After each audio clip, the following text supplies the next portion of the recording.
Okay, hello and welcome back to my channel again. Stage K sound there, back today with the fourth episode of the X32 app playthrough.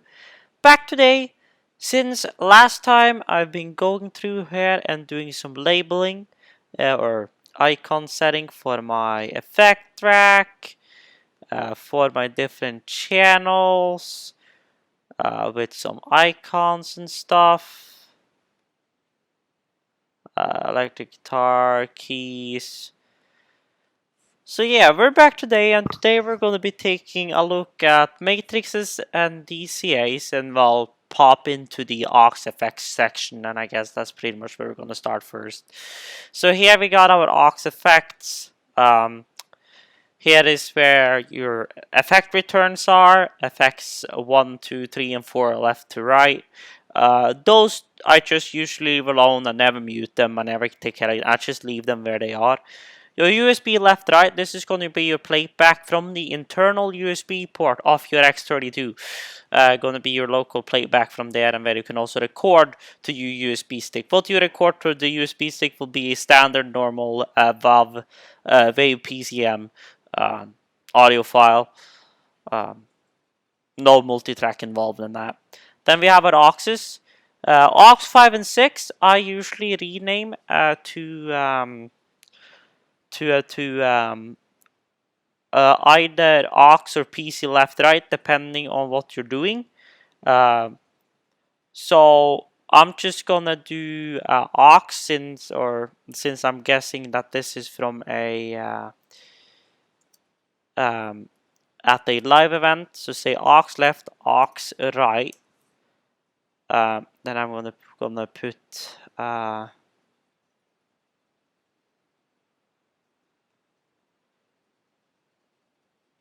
put blue on the USB left and right, because I'm gonna then put backstage PC left, backstage PC right, because God, you guys don't know how many times I've been in situations where we have had backstage PCs. So aux left, we got left, aux right, we got right, we got a stereo link, boom. Then we got PC, PC, stereo link left right.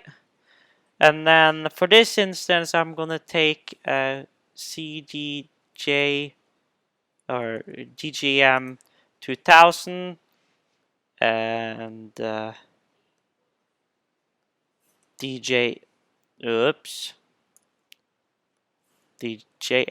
2000. DJ 2000 is the 2000 Nexus series mixer from Pioneer. So if you had a DJ, for example, that will be where we got over the audio from, and since the audio coming out of the DJM is a line level, we can pretty much just smack that into a line level input, even though it's balanced, has balanced XLRs as well. So that is basically what a normal day to me would look like in the aux section, and other than that, pretty much not much to say. Polarity and a trim if the signal is too high or too low, and the equalizer section. Pretty much all you need to know about there. You can send it to the mono too if you want, into the DCA section. Not really much to say here. Then we pop into the matrix section. Matrix section is basically a way for you to have multiple routings of different things. So one thing I'm a really big fan of using the matrix section for, if I don't have an external crossover, is to use it as a crossover internally. So first we can start off with the two first ones, which I usually use for broadcast if I got a camera or something. So broadcast left, broadcast right. So these are then usually left-right linked. And these ones usually just get sent to a random output, and they have no processing on them. It's just a straight out for a broadcast feed. So well, I'll just put that on there, because why the fuck not? There we got matrix 3 and 4, 5 and 6. Now, normally you would only need 2 matrices since you can split them out on 2 different channels. So say we got matrix 5, which is left, right, on front of the left, right, or back.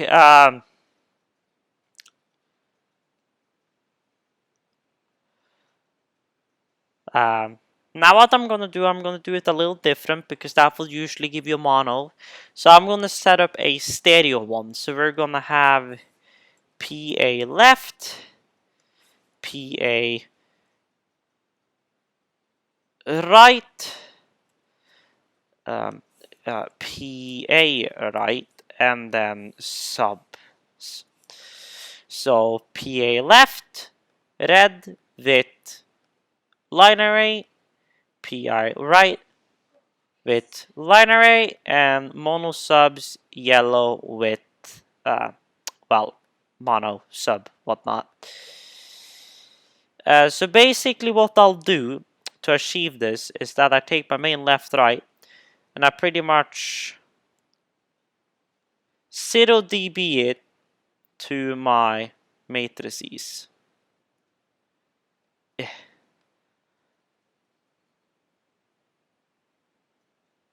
Boom. 0 dB to my matrices. Right there. Then we go back in here. So for the PA left right, I go on here and I take an LR24 and I cut it off at 120 Hertz. And I put an EQ. Then I pretty much just copy this to the left channel. LR24, 120 Hertz, EQ on, and then pretty much just stereo link these two. And then for the subs, I just go EQ LR24 down to 120 Hertz to cut off all the high end. And there's your internal matrices crossover right there.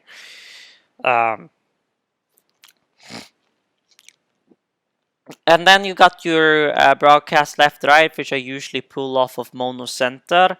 Or the broadcast left-right come directly from my main left and right, but my mono center, if I'm doing a recording separately, like I'm recording for like say my own sake, I would usually have a separate mic going into the mono center, which then would go into my broadcast matrices, so I could talk to them without sending sound out through the PA. So what that would look like is, say, channel 12 here, I have talk back. Just as an example, I have a talk back here.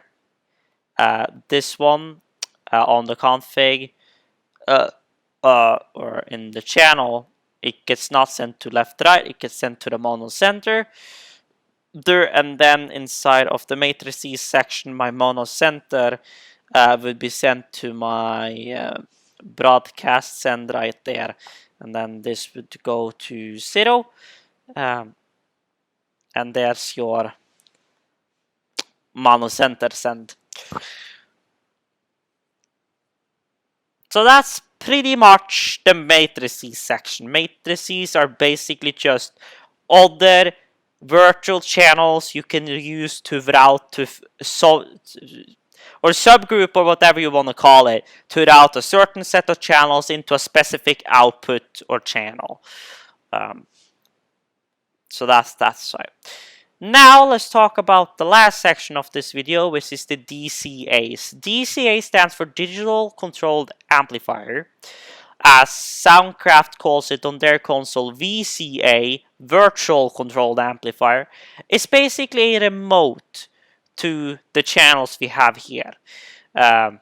This is very nice for a drum set. So once you have your drum set set, so let's see, let me set my guitars and use these as an example.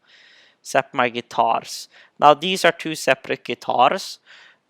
So let's just use DCA2 as an example. So let's go on DCA2, make this yellow, call this one guitars.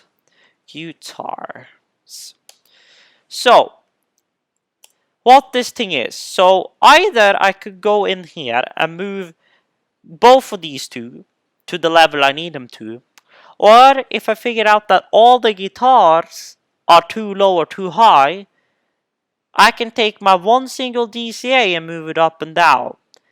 So me moving this up and down is the same as me taking these two, because these two are stereo linked, and moving these up and down. So it's a remote to those two. It's not a group that somebody mistakes it. So many people mistake it for being a group where the channels get sent to it and then connected as a group. It does not. It's just a remote control that overrides the fader positions of where these faders are. If it's assigned to the bloody thing, of course. So usually what I have in my DCAs, I got my DCA1, which is my vocals. I got my DCA2, which is my drums. I got my DCA3, which is my guitars. I got my DCA4, which is my bass. I got my DCA5, which is my keys. And then out from there, I do... and out from there, I do my other ones, depending on... Sometimes I maybe have lead vocals separate, and all that. In some instances, I put drum and the kick and sub-kick in two separate DCAs, because in some songs, you might want to have a specific point in the song where the kicks are really loud compared to the other drums, so then I can move that up separately. So yeah, and then some other times I might have DCAs for say my auxes, my overall effects, etc. If that were to be accurate. So pretty much I start out with all of these at 0 by default. If these are muted or turned down, you will not get any sound. So these, as said, overrides all the old. It overrides what this fader is set to. So if the DCA is set to 0 and unmuted, it will have this. It will be the same amount that is set on these faders. But then out from there, if that fader is moved, that fader will take a master control over those three channels. So yeah. So that's basically what I have for this specific episode. I think there is one more episode we're going to talk about with the software, which is some of the mute groups and some of the X32s of some tiny small things here and there about the program. But I think the next episode is actually going to be the last episode from the X32 Edit Mix app until we get the actual physical console. So this has been Stage K. Thank you for watching.